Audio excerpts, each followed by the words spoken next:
Hi everyone, DKeys here with a direct damage Necromancer build guide for dungeons and low to mid-level fractals. This build uses the Reaper Elite specialization from Heart of Thorns. The Reaper opened up a number of interesting build opportunities and is a DPS increase over traditional dagger rotations, but still doesn't quite compare in terms of DPS to other classes on targets over 50% health. Under 50% health, Gravedigger spam, plus the use of your other high damage skills, is a huge buff for the Necromancer, placing the class firmly middle in the pack for DPS on foes under 50% health.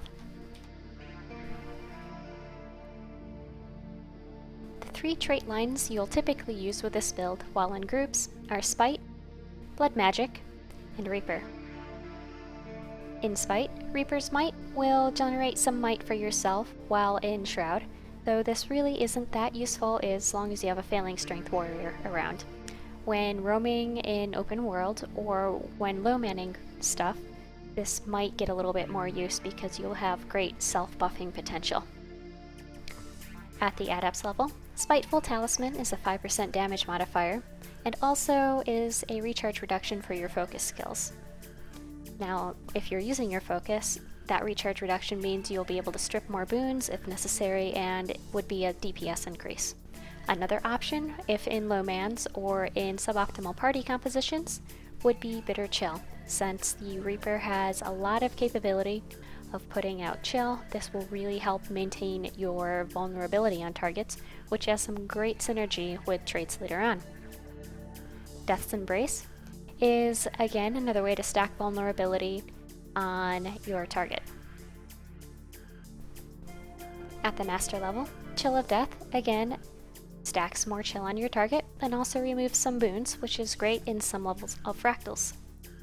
Otherwise, you can choose Rending Shroud instead for yet another way to apply vulnerability. Siphoned Power will also grant you more might on foes when you strike a foe that is under 50% health. So between Siphon Power and Reaper's Might, you should be able to self-buff yourself pretty efficiently. Then finally, at the Grandmaster tier, Close to Death is essentially a 10% damage modifier if you count it as being up about 50% of the time. It is 20% damage on foes under 50% health. So you have a lot of traits that already are effective against foes with low health. Blood Magic is mainly about buffing your group instead of for damage. So at the Adept level, Quickening Thirst will reduce the recharge on your dagger skills. Now granted, you'll be using only the auto for your DPS rotations, but Dagger 3 can be useful for break bars. And then also, the other part of this trait, the movement speed increase, means you can get by in open world without using Signet of the Locust, so then you have fewer skill swaps to do while running around. Vampiric is a little bit of lifesteal for yourself, so it will not only do a little bit more damage, but also increase your sustain. And then that is only coupled with Vampiric Presence, which also applies to your nearby allies, which is one of the unique buffs that a Necromancer can bring to a group that no other class can bring. Finally, another unique buff is Last Rites, which means if an ally gets down, they won't bleed out. At the Grandmaster level, Vampiric Rituals buffs your wells just a little bit, and while your shouts are actually pretty competitive with some of your wells in terms of damage, Well of Corruption, Well of Blindness, Well of Power all have great party utility, so you might be finding yourself swapping those wells onto your bar more often than not. Otherwise, you can use Unholy Martyr for more condition control for your party, or Transfusion if you know your party is going to be getting downed pretty frequently. Though be careful, since the Reaper Shroud 4 skill is a melee attack, you want to be careful where you cast this and not drag your allies who are in trouble into melee. For Reaper, Reaper gets the opportunity to equip greatswords and use Reaper Shroud, which is a melee version of Death Shroud, which we're all familiar with. And then at the Adept level, I'd recommend Chilling Nova, which will deal a little bit of damage and apply more chill to not only your chilled target, but also nearby foes. So it's a great way to just boost your damage a little bit. Shivers of Dread, whenever you inflict fear, you also chill. You can inflict fear with your Shroud 3 skill, though I wouldn't necessarily recommend using this on trash mobs in melee because your allies might be trying to cleave them down. For the master level, I recommend Decimate Defenses. This means you can run full Berserker, and even in less optimal party compositions, you'll be seeing 100% crit rate. This is pretty amazing. If you happen to be running in a party with full buffs, and you have a ranger to provide spotter, then Soul Eater is not a bad choice for that recharge reduction. Finally, Cold Shoulder increases the duration of your chill and also reduces the damage you take from enemies who are chilled, so it increases your damage a little bit with its synergy with Chilling Nova, and also increases your sustain just a little bit. And finally, at the Grandmaster tier, I recommend Reaper's Onslaught, just to make the Reaper Shroud just a little bit more powerful. Some of the non-auto attack skills in Reaper are very strong, even stronger than Gravedigger, so if you happen to be in a group of mobs, between Gravedigger spam and the spam of these Shroud skills, you'll be able to put out a lot more damage than what you'd expect from a Necromancer. For gear, I recommend full Berserker's gear with Runes of the Scholar. If you can't quite afford Runes of the Scholar, or if you're not quite ready to commit to a Berserker Necro just yet, both Runes of Rage and Runes of the Ogre are acceptable alternatives, but you will notice the step down from that lesser modifier. I also recommend Berserker Weapons and Berserker's Trinkets, and if you happen to want to put infusions in your gear, I would recommend Power Infusions, just for that reason of that one very strong trait for your crit rate. If you want to build slightly tankier, mix in some Valkyrie gear for a minimal loss in damage in group situations. You're basically sacrificing precision for vitality there. If you solo a lot, then Marauder's gear would be acceptable instead.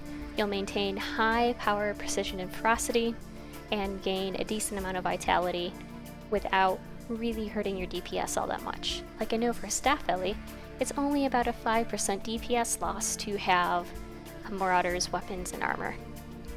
So I would expect the same to maintain for a Necromancer. Other options that will affect your DPS a little bit more include Cavalier and Wanderers. So weapons you'll want to have handy for this particular build are Greatsword, Dagger, Focus, and Warhorn. Gravedigger spam on Greatsword is very strong, and Dagger will help you gain that life force so that you can use those high payout skills in Shroud as soon as possible in a fight. Warhorn is great personal DPS when you can afford to use it, but Focus has a lot of utility. For sigils, you'll have several interesting options as a Reaper because of all that chill. Traditional choices of Night Force for night and Air Force for day are still very strong for this Necromancer build, but a slightly more optimized choice would be to use Hydromancy on your Dagger swap, as well as Night or Air, and then Night and Force or Air and Force on your Greatsword, so then you can control when you have all the modifiers you could possibly want for Gravedigger spam or Shroud skill spam. If you're frequently in parties that don't stack a lot of vulnerability, or if you're roaming an open world, I would strongly recommend a Frailty Sigil as well. So if you're looking to check out this build without dropping a lot of gold, you can try Night, Air, or Force with Frailty on your Greatsword, and Frailty with Hydromancy on your swap as an acceptable budget option. Your best in slot foods are sweet and spicy butternut squash soup for that power and ferocity, or bowls of seaweed salad since a Necromancer is usually pretty mobile. Budget options are Minotaur steaks, steak and asparagus, or even just your birthday blaster. Also, if you're in difficult content, you can always use some lifesteal food for that extra bit of sustain. For utility consumables, I would recommend slaying potions whenever appropriate, and if there's not a slaying potion that you can use, I would recommend sharpening stones. Toxic sharpening stones are best for this particular build, though any 8 or 10% sharpening stone would be fine. I don't necessarily recommend scale venom in this case, because if you use focus 4, you have a very high chance of applying that vulnerability and weakness to yourself. Your base rotation for this build is pretty simple, but with the Necromancer, you have a lot of opportunities to bring party utility in boon and condition control. So there are a lot of rules of thumb for skills that don't quite fit into the base DPS rotation. On Dagger, your auto attack is your bread and butter, but also Dark Pact will immobilize your foe, which is great for a pesky ad or for an elite or greater's breakbar. Wail of Doom on Warhorn is a daze, which will also work great against those breakbars, while Locust Swarm has a little bit of cripple, but also is a great DPS increase in addition to charging your life force very quickly.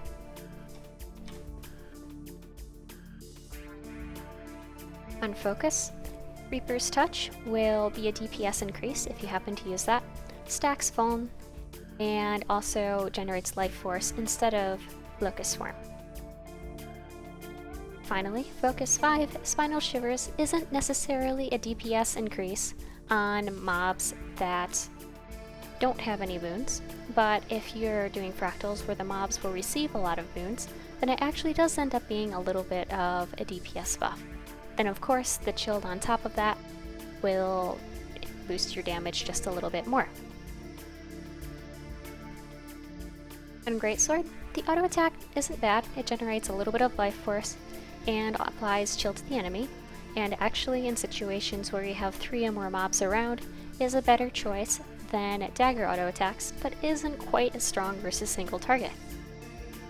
Gravedigger is your bread and butter for foes under 50% health, and so it's a great choice, great cleave, and will even recharge if only one of the mobs you're hitting is under 50% health. It's also a combo finisher, so it'll pair well with Staff Elementalists and your chill fields for chilling boats. Death Spiral isn't quite a DPS increase, but if your party's struggling on Vuln, you can always use that, or if you need to top off your Life Force bar, this is pretty good at generating Life Force. Nightfall is actually a really strong skill. The tooltip only shows the damage per 1 pulse, and you have 4 pulses. And on top of that, you have the Blindness, Cripple, and Dark Field. Grasping Darkness is not quite a DPS increase, but it is a pull, and also applies chill. So if your party does not have a lot of places to apply chill to an enemy, this is a skill that can be useful to help boost your DPS just a little bit, but I would probably hesitate to use that one unless I need the life force or the pull. In Reaper's Shroud, your auto attack is super powerful, especially since it's buffed by the traits in Spite. Death's Charge is also insanely powerful because the tooltip's actually a little bit wrong. It does about twice as much damage as what's listed, plus it's a blind. Soul Spiral is another damage increase and applies a lot of poison. While Executioner's Scythe isn't quite a DPS increase, even on foes under 25% health when compared to Gravedigger, but the chill can be nice. And finally, Death's Shroud 3 is stability, which is I know Necromancers often had trouble accessing before. And then if you detonate that stability, you can apply Fear, which, depending on your build, can also apply some more chill. For slot skills, for your heal, your Soul is Mine is nice, it's quick, it doesn't apply conditions to you, and it generates a little bit of life force. Though if you need some more condition control, you can always use Consume Conditions instead. Or if you're looking for a more offensive heal, Signet of Vampirism will allow you to do just a little bit more damage to your foes for easy fights, or if your party feels like it needs a little bit more sustain, this can be helpful in providing that.